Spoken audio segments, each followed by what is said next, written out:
Listen, I think one thing is clear with Elon and Vivek. They want to cut some of the spending out of the government. And so when I think of, we have a $6.75 trillion budget. When you look at Medicare, Social Security, and interest payments, that's 57%. And if you throw defense on top of it, you're like at 75%.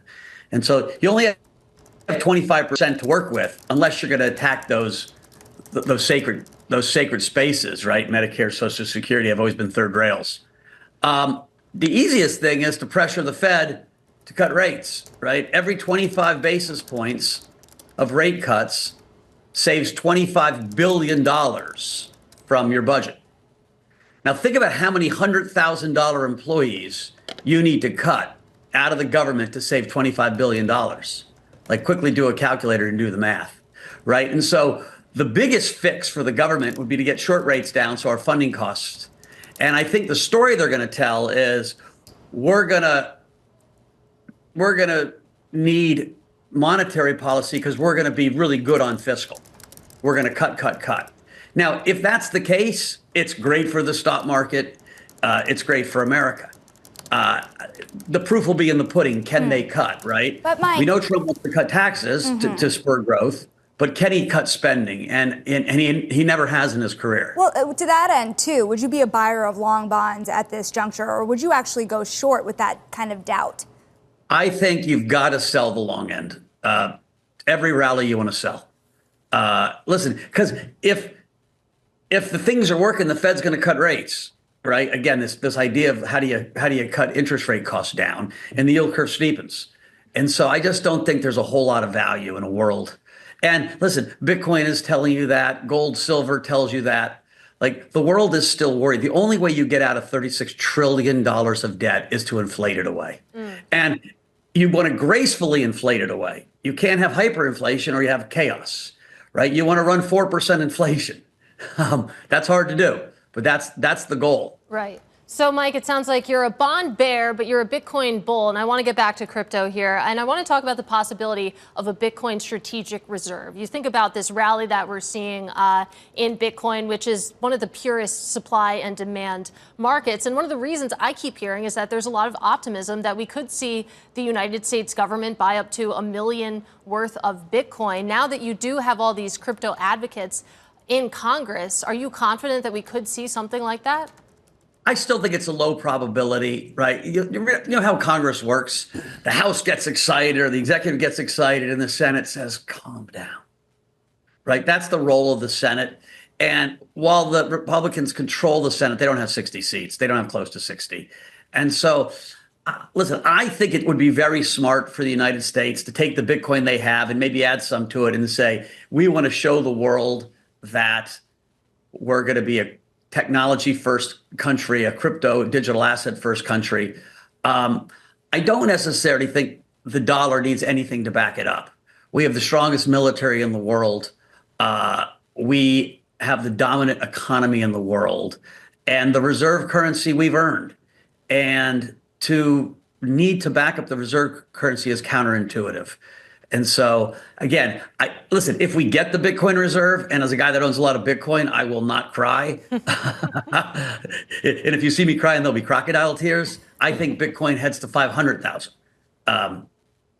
Again, it's a whole different paradigm because it forces every other country in. Countries are already buying it. I've got a dear friend, the guy that actually turned me on to Bitcoin in 2013, who's in the Mideast right now. And he said he's never seen anything like it. He's convincing more people to buy Bitcoin in the 3 days he's been there than any time in his whole career. And they're huge pools of capital. And so we're seeing something globally. When Trump advocated in Nashville that he was going to be a crypto president, a Bitcoin president, and now he's the president, let me tell you, other leaders heard that. And so I think we're strapping in for what could be an amazing rally.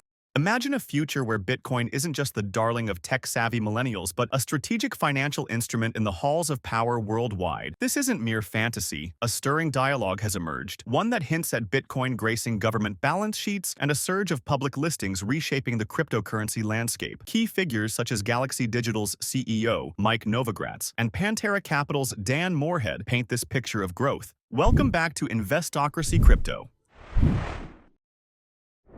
Hyperinflation, Mike, or at least more than 4%. I look at a longer term chart of Bitcoin, say 5 years.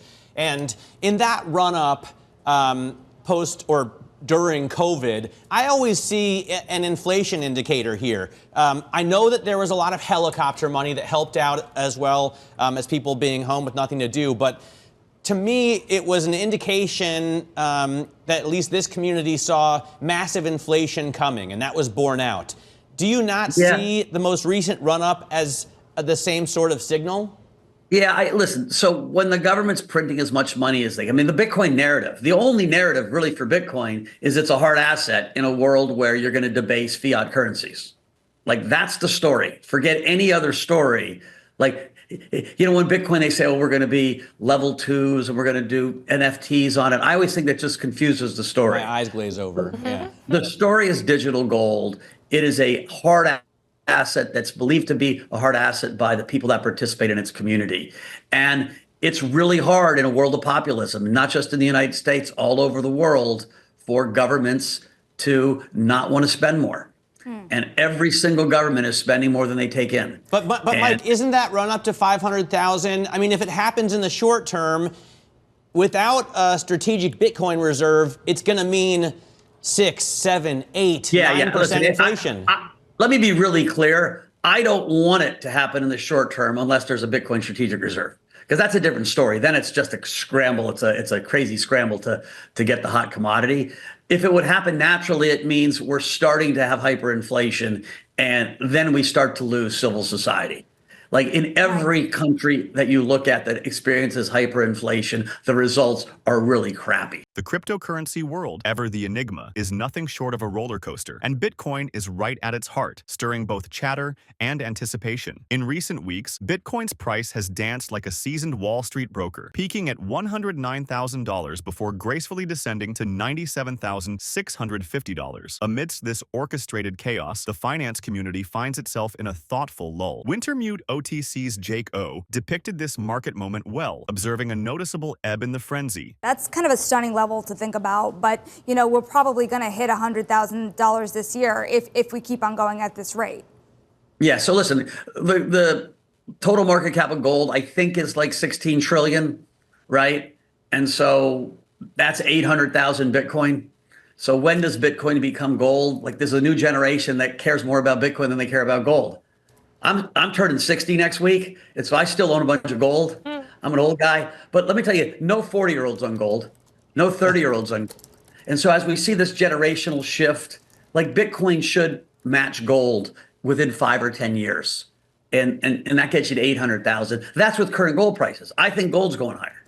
I always hear, Tom Keene. Yeah. Every time he mentions Bitcoin, he's making fun of it. Literally every time for the past decade. Exactly. And I always wonder if, did tribal elders in prehistoric times also make fun of their kids for bringing gold into the tent? Every month and a half, he has me on surveillance radio and just beats me up about Bitcoin, which is painful. Mike, turning it back to you. First of all, happy early birthday. That's exciting. I do want to talk about Galaxy's approach specifically to the ETF market when it comes to partnerships. I cover ETFs. I've watched you partner with Invesco, with State Street on different spot ETFs, but also these crypto equity ETFs. What is your thinking around partnerships? Why not just launch ETFs solely as Galaxy? We're an institutional firm. We don't have giant retail sales forces, and those ETFs really end up being sold into the high net worth channels, right? And so we don't have an army of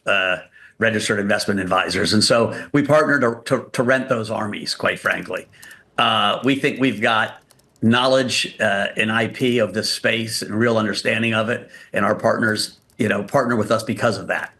I think this State Street partnership is off to a great start. That the they're just starting to market these equity funds, but the returns are spectacular. I mean, you could have had a better start date.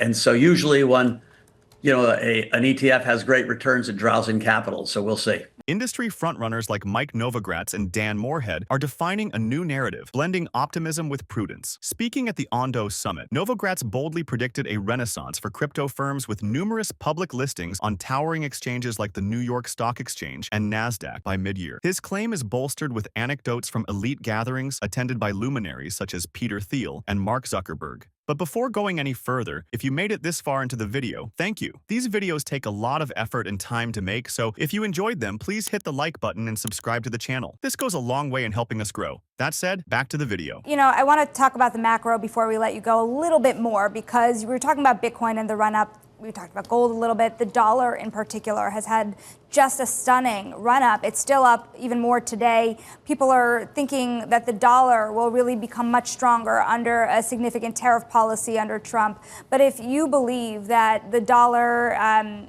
doesn't have as much value in the future, I mean, how do you think about this trade? Listen, there's that expression, the tallest pygmy. Like again, you look up north. I bought Dollar Canada in the last few days. The U.S. economy is winning relative to Canada, relative to Europe, relative to China, and so I think the dollar is going to be strong certainly through the end of the year and maybe further with this Trump victory. Normally you go with the breaks after an election, and the markets are telling you the dollar is going to be strong, and quite frankly, our economy is strong. Right? We have a very strong economy. I think one of the things that was kind of crazy is Biden and Harris, they never really articulated how strong the economy was, right? 65% of America thinks we're in a recession. We're absolutely not in a recession. We've got a booming economy with a booming stock market, with more job creation than in any 4 years in history almost. And so what's happening, which is real, was 70% of Americans didn't like the direction the economy is going. The gap between rich and poor still is creating such division in this country. Absolutely. It's creating that polarization. And a lot of people still feel left behind. As the smoke clears and investors regain their composure, it's evident the stakes have never been higher with Bitcoin. If sovereign funds indeed start to embrace Bitcoin, and should crypto companies enjoy their predicted parade to the stock exchange, this asset class could see unprecedented legitimacy and influence. But what do you think? Share your thoughts. Finally, if you would like to know more about cryptocurrencies, or specifically Bitcoin, go ahead and click on the next video on your screen. See you there.